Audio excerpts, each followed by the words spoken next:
Hello बच्चों, चलिए प्रश्न को समझते हैं। 10 सेंटीमीटर त्रिज्या वाले वृत्तीय पथ पर 1.6 10 की घात ऋण 27 किलोग्राम का एक कण 2.5 गुणा 10 की घात ऋण 12 न्यूटन के परिणाम के अभिकेंद्रीय बल के अंतर्गत चक्कर लगा रहा है।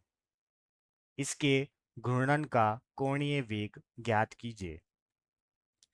तो सर्वप्रथम हम देखेंगे यहाँ पर मुख्य अवधारणा। अगर मुख्य अवधारणा की बात करेंगे यहाँ पर तो हम देखेंगे यहाँ पर सबसे पहले हम यहाँ पर देखेंगे कोणीय अभिकेंद्र बल। अभिकेंद्र बल किसी भी वृत्तीय गति में किसी भी कर्ण के ऊपर किसी भी वृत्तीय गति में किसी भी कर्ण के ऊपर वृत्तीय पथ पर गति करने के लिए जो केंद्र की तरफ बल लगता है उसे कहते हैं हम अभिकेंद्र बल कहते हैं। अब ये जो अभिकेंद्र बल है इसकी दिशा हमेशा केंद्र की तरफ होती है। और ये जो अभिकेंद्रीय बल है अगर मैं इसको F से व्यक्त करता हूं तो ये द्रव्यमान पर और जिस रेखीय गति से आगे बढ़ रहा है उस पर और इस वृत्तीय पथ की त्रिज्या पर निर्भर करता है। इसी तरीके से अगर हम बात करें कोणीय वेग की तो कोणीय वेग जिसको हम ओमेगा से लिखते हैं तो ओमेगा क्या होता है यहाँ पर कोणीय विस्थापन और उसमें लगने वाला समय के बराबर होता है। मतलब थीटा बटे टी के बराबर होता है। तो इन दोनों मुख्य अवधारणाओं को हम इसमें काम में लेंगे। अब चलते हैं हम हल की तरफ। हल अगर हम यहाँ पर देखें तो हमें 10 सेंटीमीटर त्रिज्या के वृत्तीय पथ पर हमें क्या दिया हुआ है कि हमें एक 10 सेंटीमीटर त्रिज्या का एक पथ दिया हुआ है। इसकी जो त्रिज्या है वो कितनी है? 10 सेंटीमीटर। अब ये इसका द्रव्यमान भी दे रखा है और हमें दे रखा है कि इस पर जो अभिकेंद्रीय बल यहाँ पर कार्यरत है वो भी दे रखा है। अभिकेंद्रीय बल वो होता है जो कि कहाँ पर लगता है? केंद्र की तरफ लगता है। तो हमें क्या क्या दे रखा है? अभिकेंद्र बल जिसका मान हमें क्या दे रखा है?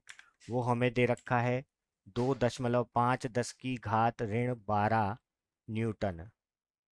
और हमें दे रखा है द्रव्यमान दे रखा है, द्रव्यमान वस्तु का द्रव्यमान दे रखा है। वो क्या दे रखा है? 1.6 10 की घात ऋण 27 किलोग्राम। और हमें क्या दे रखा है? त्रिज्या दे रखी है जिस वृत्तीय पथ पर वो चक्कर लगा रहा है और वो दे रखी है 10 सेंटीमीटर। सेंटीमीटर को मीटर में चेंज कर लेंगे, 100 से भाग दे देंगे। अब हम बात करते हैं यहाँ पर कि अभिकेंद्र बल की। अभिकेंद्र बल किस किस पर निर्भर करता है? निर्भर करता है द्रव्यमान पर, रेखीय गति पर और त्रिज्या पर। अब हमें एक और चीज पता है कि जो रेखीय गति है, रेखीय चाल है, उसका कोणीय चाल से संबंध जो होता है वो क्या होता है? v बराबर r गुणा ओमेगा। तो हम यहाँ से क्या लिख सकते हैं? r गुणा ओमेगा लिखेंगे हम रेखीय चाल के लिए।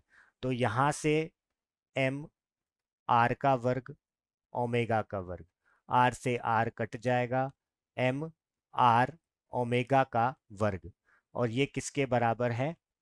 हमारे अभिकेंद्रीय बल के बराबर है। तो यहाँ से अगर मैं कोणीय वेग निकालूंगा, यहाँ पर ये क्या दे रखा है? ओमेगा, वो दे रखा है कोणीय वेग। तो कोणीय वेग निकालूंगा तो F बटे m r का वर्गमूल के बराबर आएगा। तो f की जगह हम f के मान को रख देंगे जो कि हमें दे रखा है 2.5 10 की घात -11, और हमें दे रखा है द्रव्यमान। द्रव्यमान कितना दे रखा है हमें? 1.6 10 की घात -27, और हमने जो निकाला था आर वो 10, और इसके बटे का ऊपर चला जाएगा। तो यहाँ से काटेंगे, और यहाँ से काटने के बाद जो हमारी घात आएगी वो आ जाएगी कितनी? दशमलव से दशमलव गया तो 25/16, और 10 की घात आ गई है यहाँ पर 16। अब इसको अगर हम देखेंगे यहाँ पर तो वर्गमूल को हटाएंगे तो 5/4 10 की घात 8, ये हमारी आ गई कोणीय वेग। अगर इसको भी हम सॉल्व करेंगे तो 1.25 10 की घात 8, और इसकी रेडियन प्रति सेकंड हो जाएगा। तो ये हमारा आ गया है कोणीय वेग, और यही हमारा क्या है?